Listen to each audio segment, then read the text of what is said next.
Hello students, welcome to Bansal classes online. I am Jaysingh Suryavanshi. Last lecture में student हमने brain की structure को discuss करना स्टार्ट किया था।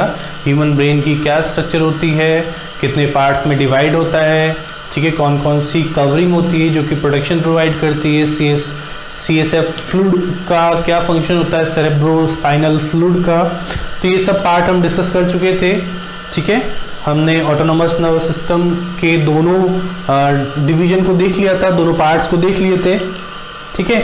आज की क्लास में हम इसके आगे का पार्ट डिस्कस करते हैं। हम सेरेब्रम जो कि फोर ब्रेन का पार्ट है, हमने डिस्कस कर लिया था कि सबसे लार्जेस्ट पार्ट है, सबसे ज़्यादा एरिया कवर करता है और इसके अंदर जो है नर्व्स प्रेजेंट होती है, नर्व्स टिश्यूज ब्रेन के अंदर, जो कि बहुत ही ज़्यादा फोल्डेड फॉर्म में होती है। और फोल्डेड फॉर्म में क्यों होती है? ताकि इसका सरफेस एरिया इंक्रीज हो सके, और साथ ही साथ में फोल्डेड क्यों है? ताकि बहुत ही कम स्पेस ऑक्यूपाई करे हमारे ब्रेन के अंदर, ठीक है। तो एक दो पॉइंट और लिख लेते हैं सेरेब्रम में, उसके बाद में हम नेक्स्ट हेडिंग लिखेंगे हाइपोथैलेमस। तो लिखते हैं cerebrum is the site for sensory perceptions such as tactile perception and auditory perception, ठीक है। साथ ही साथ it is the seat of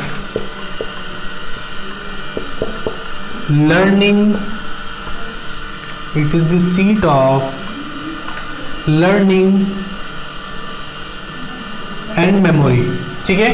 तो हमने सेरेब्रम जो कि फोर ब्रेन का और सबसे ज़्यादा लार्जेस्ट पार्ट है ब्रेन का, जो कि सबसे ज़्यादा एरिया कवर करता है, अराउंड 2/3 पार्ट जो है वो कवर करता है सेरेब्रम हमारे ब्रेन के अंदर, ठीक है। और साथ ही जो सेरेब्रम है ये हमारी मेमोरी और इंटेलिजेंसी के लिए बहुत ज़्यादा इम्पॉर्टेंट है। ये जो हमारा सेरेब्रम है ये सेंसरी परसेप्शन के लिए रेस्पॉन्सिबल है, ठीक है। ये बहुत सारे सेंसेस को डिटेक्ट करता है, जैसे टच के लिए जो सेंसेस होते हैं और जो ऑडिटरी सुनने के लिए जो सेंसेस होते हैं उनको रिसीव करने का काम ये सेरेब्रम करता है। और साथ ही साथ लर्निंग और मेमोरी के लिए बहुत ज़्यादा इंपॉर्टेंट है। हमने देख लिया था कि सेरेब्रम जो है दो हेमिस्फेयर में डिवाइड होता है, राइट हेमिस्फेयर और लेफ्ट हेमिस्फेयर, ठीक है। ऐसे ही जो हेमिस्फेयर है वो डिफरेंट टू लोब्स में डिवाइड होते हैं, ठीक है। हमने डिस्कस किया था बेटा frontal lobe, parietal lobe, occipital lobe, है ना, टेम्पोरल लोब। तो ये सारे हमने लोब भी डिस्कस किए थे, मैंने बताया था आपको लास्ट लेक्चर में। तो ये पार्ट था, ये दोनों पॉइंट भी हमें सेरेब्रम में ही इंक्लूड करने हैं, तो वहां पर आप लिख लीजिए। इसके बाद में हम नेक्स्ट हेडिंग लिखते हैं हाइपोथैलेमस।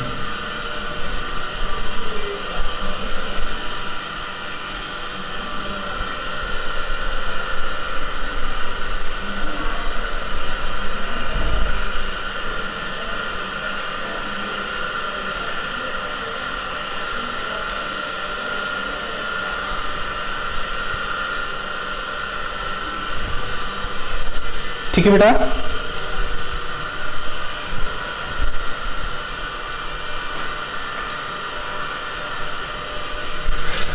लिखते हैं इसके बाद में हम हाइपोथैलेमस।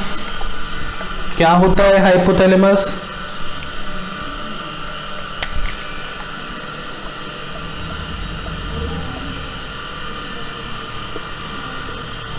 हाइपोथैलेमस, ठीक है।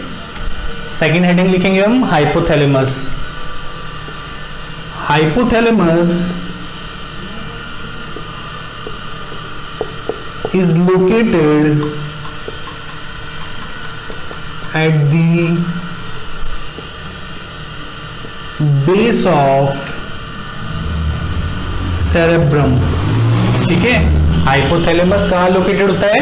सेरेब्रम के बेस वाले पार्ट पे प्रेजेंट होता है ना, मिड ब्रेन का पार्ट है ये। और इसके बाद लिखते हैं बेटा कि हाइपोथैलेमस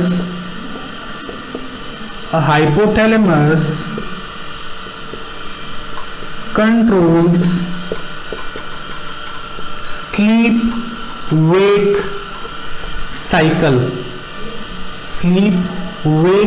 साइकिल, या फिर इसको बोलते हैं हम सर्केडियन रिदम।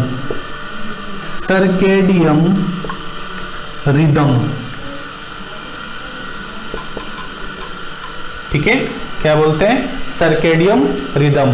तो हमारा जो सोना जागना होता है बेटा, हमें भूख प्यास जो भी इमोशंस पे कंट्रोल करने का काम ये हाइपोथैलेमस करता है। इसके अलावा हाइपोथैलेमस हमारे ब्रेन का पार्ट तो है ही, एक ऑर्गन तो है ही, लेकिन साथ ही साथ में ये एक ग्लैंड की तरह भी वर्क करता है। हमें आगे पता चलेगा जब हम एंडोक्राइन ग्लैंड वाले पार्ट को डिस्कस करेंगे, हम ग्लैंड्स को डिस्कस करेंगे, तब वहां पर हम देखेंगे कि ये हाइपोथैलेमस बहुत ही इंपॉर्टेंट रोल प्ले करता है बाकी सारी ग्लैंड्स को कंट्रोल करने में। ठीक है, जितने भी स्टिमुलेशंस होते हैं वो सारे स्टिमुलेशंस को रिलीज करने के लिए ये हाइपोथैलेमस ही रेस्पॉन्सिबल है।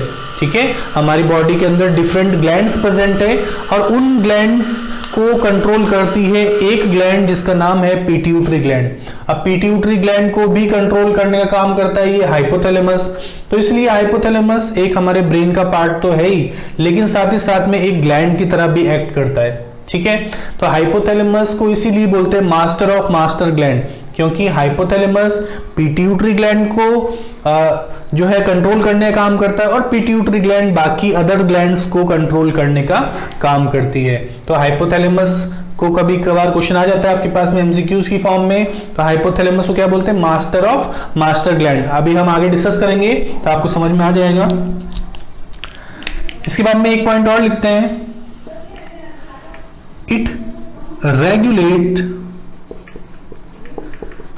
the urges of drinking and eating। ठीक है, तो हाइपोथैलेमस जो है स्लीप अवेक साइकिल को तो कंट्रोल करता ही है, हमारा सोने और जागने का जो टाइम होता है उसको कंट्रोल करने का काम भी करता है, जिसको बोलते हैं हम सर्केडियम रिदम। और साथ ही साथ सर्केडियम रिदम एक ग्लैंड भी है जो कि कंट्रोल करने का काम करती है, जिसका नाम है बेटा पीनियल ग्लैंड।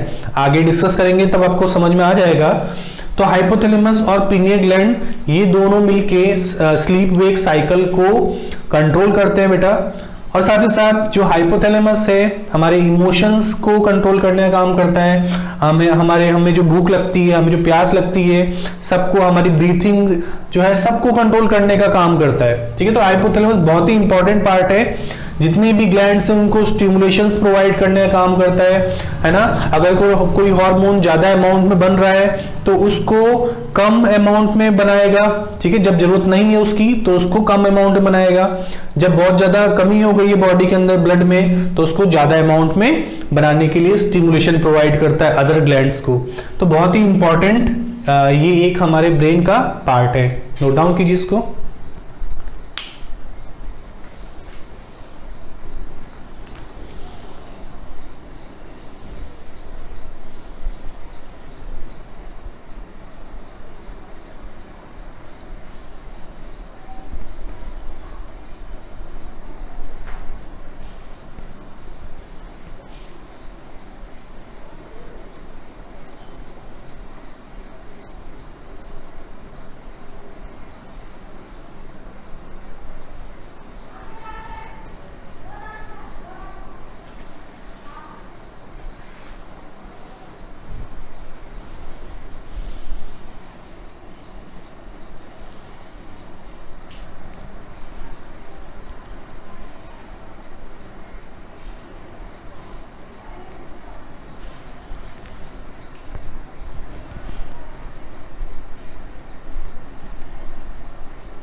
ठीक है बेटा, इसको रफ करते हैं, आगे बढ़ते हैं हम।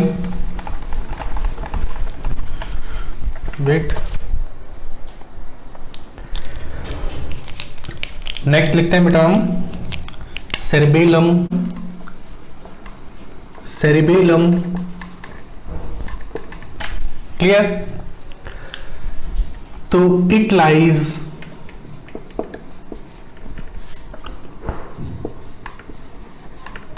below the hypothalamus,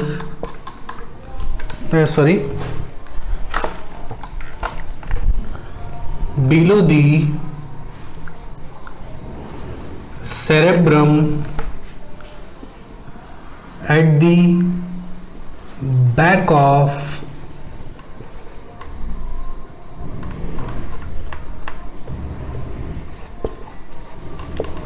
whole structure.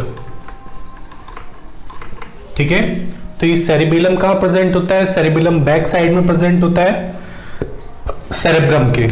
ठीक है, इट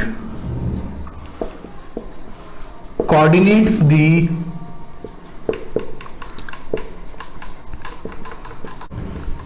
फंक्शंस। ठीक है, ये जो है बॉडी के मोटर फंक्शंस को कंट्रोल करने का काम करता है, कोऑर्डिनेट करने का काम करता है। It controls the voluntary actions of the body. ठीक है, जितने भी वॉलेंटरी एक्शंस होते हैं बॉडी के, उनको कंट्रोल करने का काम करता है। ठीक है, जो वॉलेंटरी कौन से होते हैं बेटा? जो कि हमारे कंट्रोल में होते हैं। इनवॉलेंटरी कौन से होते हैं? जो कि हमारे कंट्रोल में बिल्कुल भी नहीं होते हैं। It controls the posture and balance. तो पोस्चर और बैलेंस को भी कंट्रोल करने का काम ये सेरिबेलम करता है। तो सेरिबेलम हमने देखा बेटा कि ये बैक साइड में प्रेजेंट होता है सेरेब्रम के। ठीक है, बैक साइड में प्रेजेंट होता है। क्लियर? जितने भी बॉडी के मोटर फंक्शंस होते हैं, चलना फिरना बैलेंस करना, वो सब कौन जो है कंट्रोल करने का काम करता है, कोऑर्डिनेट करने का काम करता है? तो सेरिबेलम। ठीक है, तो जितने भी बॉडी के वॉलेंटरी एक्शंस हैं जो कि हमारे कंट्रोल में होते हैं बेटा, वॉलेंटरी कौन से? जो कि हमारे कंट्रोल में होते हैं। इनवॉलेंटरी कौन से? जो कि हमारे कंट्रोल में नहीं होते। तो वॉलेंटरी एक्शंस को भी कंट्रोल करने का काम ये सेरिबेलम करता है। ठीक है, इसके बाद में जितना भी हमारी बॉडी का पोस्चर है या फिर जो हम बैलेंस मेंटेन कर रहे हैं, वो कौन कंट्रोल करने का काम करता है? तो सेरिबेलम ही करता है।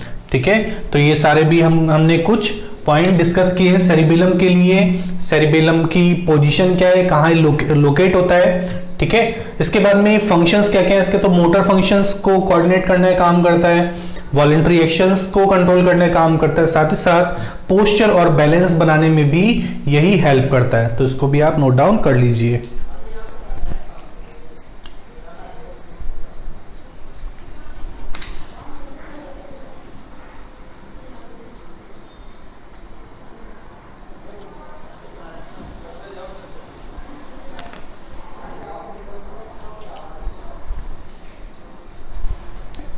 लिख लीजिए। इसके बाद में हम नेक्स्ट डिस्कस करते हैं मेडुला ऑब्लंगेटा।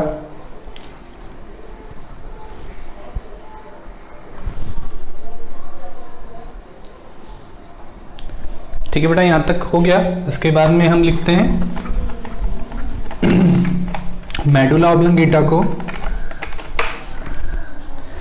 जो कि नेक्स्ट है, नेक्स्ट पार्ट मेडुला ऑब्लंगेटा। ठीक है, मेडुला ऑब्लंगेटा भी एक पार्ट है ब्रेन का।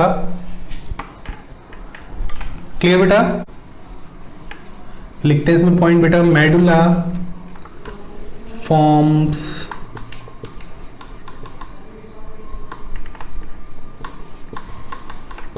ब्रेन स्टेम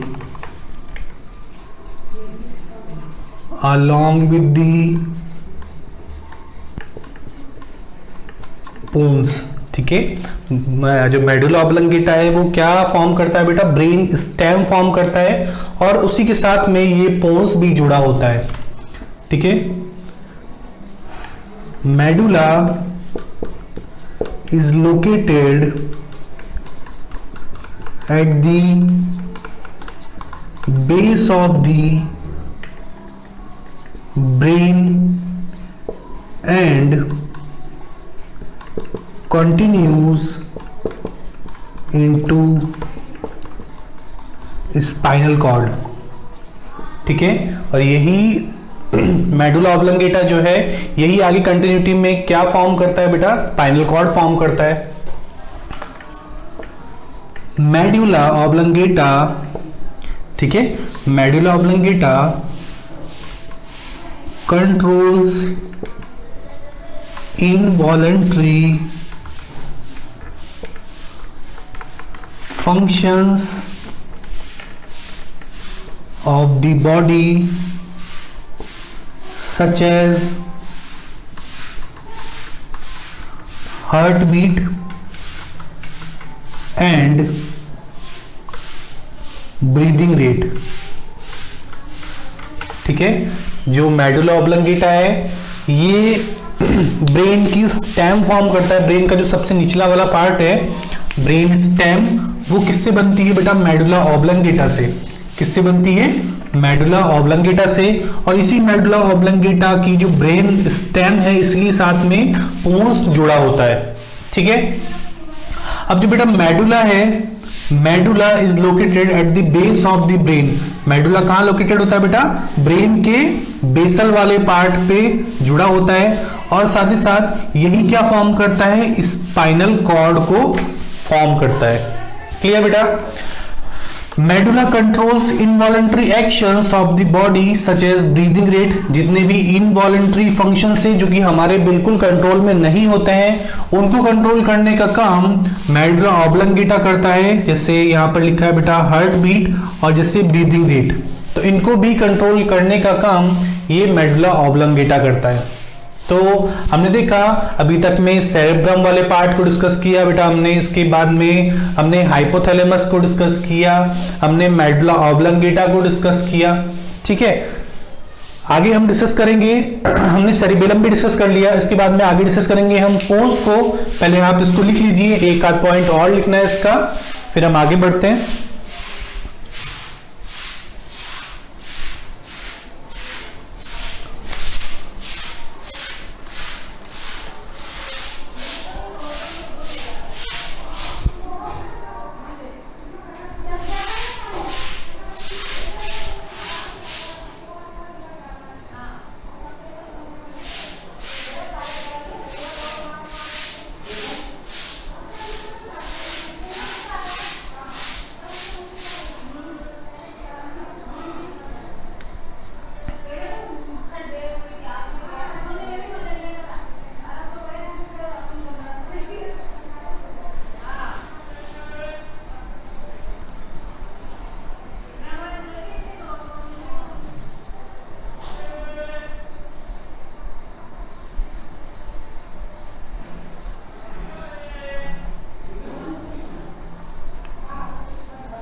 ठीक है, हमने ये सारे पॉइंट को डिस्कस कर लिया। एक पॉइंट और लिख लेते हैं मेडुला ऑब्लंगेटा में।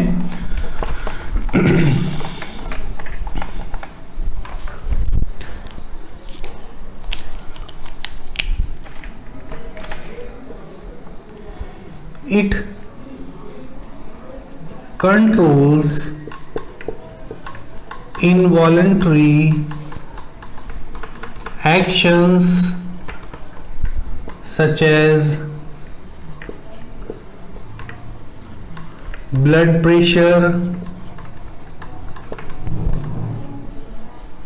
salivation and vomiting। ठीक है, तो इन सब को भी कंट्रोल करने का काम ये मेडुला ऑब्लंगेटा करता है। ठीक है, साथ ही साथ हम लिख लेते हैं यहाँ पर जो कि नेक्स्ट पार्ट है ब्रेन का, उसका नाम बेटा पोन्स। ठीक है, पोन्स। तो पोन्स का काम क्या होता है? तो it relays the impulses between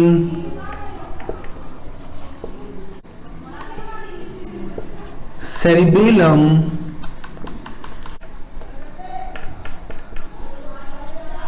spinal cord. ठीक है, तो ये पोन्स जो है वो कोऑर्डिनेशन मेंटेन करने का काम करता है। ठीक है, रिले करता है इंपल्स को, दोनों में एसोसिएशन बनाने का काम करता है। ठीक है, कनेक्ट करने का काम करता है स्पाइनल कॉर्ड को और सेरिबेलम को।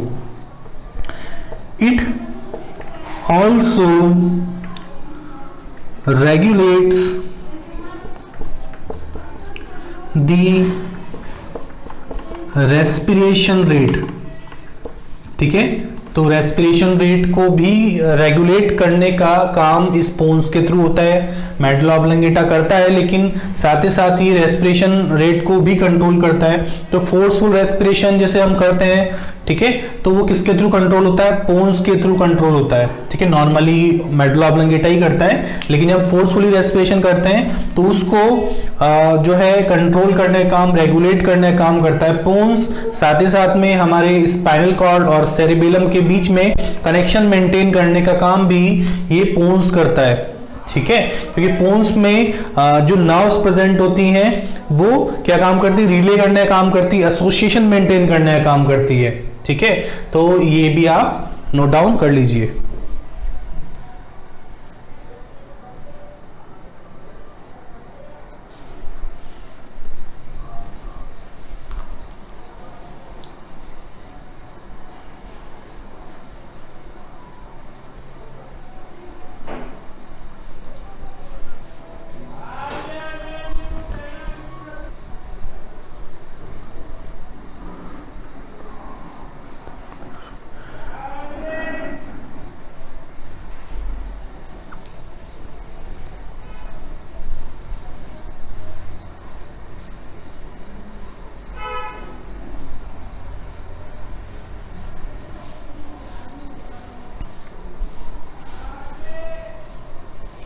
ठीक है बेटा, हमने ये ब्रेन वाले पूरे पार्ट को कवर कर लिया है।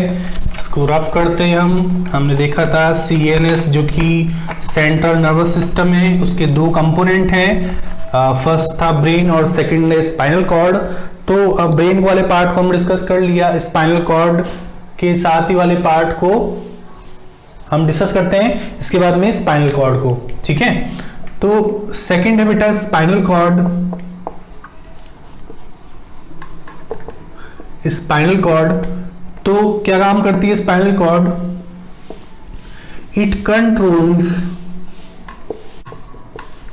The reflex actions and conduct messages between different parts of the body। ठीक है, ये जो स्पाइनल कॉर्ड होती है रिफ्लेक्स एक्शन को कंट्रोल करने का काम करती है, और साथ ही साथ में जितने भी मैसेजेस होते हैं वो उनको डिफरेंट पार्ट्स तक पहुंचाने का काम भी स्पाइनल कॉर्ड करती है। रिफ्लेक्स एक्शन क्या होता है ये हमें आगे पढ़ना है बेटा। रिफ्लेक्स एक्शन क्या होता है और रिफ्लेक्स आर्क क्या होता है। तो यहां पे एक छोटा सा पॉइंट लिख देते हैं रिफ्लेक्स एक्शन के लिए कि reflex action is a special case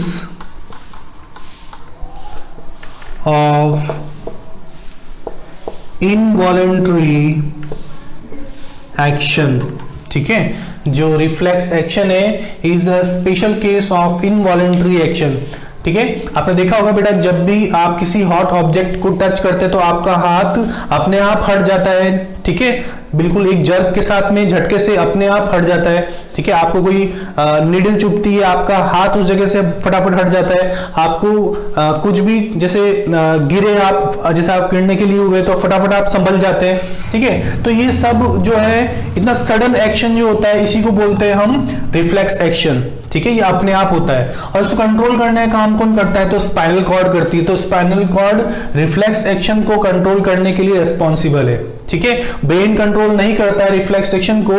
reflex action कौन कंट्रोल करता है, ये स्पाइनल कॉर्ड, क्योंकि बेटा ब्रेन तक जब मैसेजेस जाते हैं तो ब्रेन क्या एक्शन ले रहा है उसको वापस आने में टाइम लगता है, ठीक है। अब टाइम लगेगा, तब तक आपका जो हाथ है इंजर हो चुका होगा, लेकिन ये स्पाइनल कॉर्ड जो है ये सडन एक्शन करती है और इसी सडन एक्शन को बोलते हैं रिफ्लेक्स एक्शन। तो ये रिफ्लेक्स एक्शन एक स्पेशल केस है इनवॉलंटरी एक्शन का।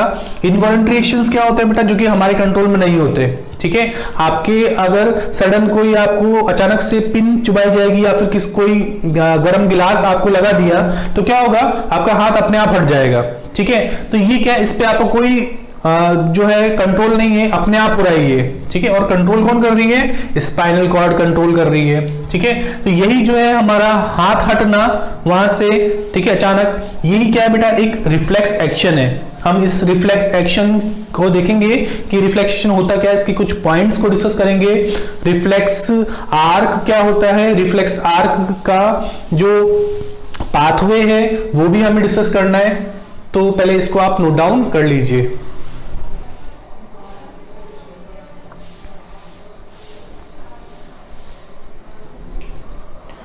वेट, थोड़ा एडजस्ट कर देता हूं कैमरे को।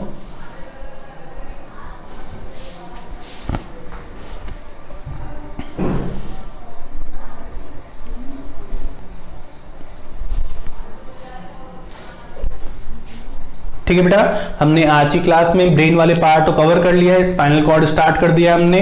स्पाइनल कॉर्ड के साथ साथ हमने स्पाइनल कॉर्ड का फंक्शन देखा है कि स्पाइनल कॉर्ड रिफ्लेक्स एक्शन को कंट्रोल करने का काम करती है। जब भी आप डेंजर में होते हो तो आपको उस जगह से निकालने का काम जो कौन करती है, उसी को बोल रहे हैं हम रिफ्लेक्स एक्शन। तो रिफ्लेक्स एक्शन और रिफ्लेक्स आर्क को हम डिस्कस करेंगे नेक्स्ट क्लास के अंदर। तब तक के लिए आप अच्छे से पॉइंट्स को समझिए। मिलते हैं नेक्स्ट क्लास में, तब तक के लिए take care and good luck.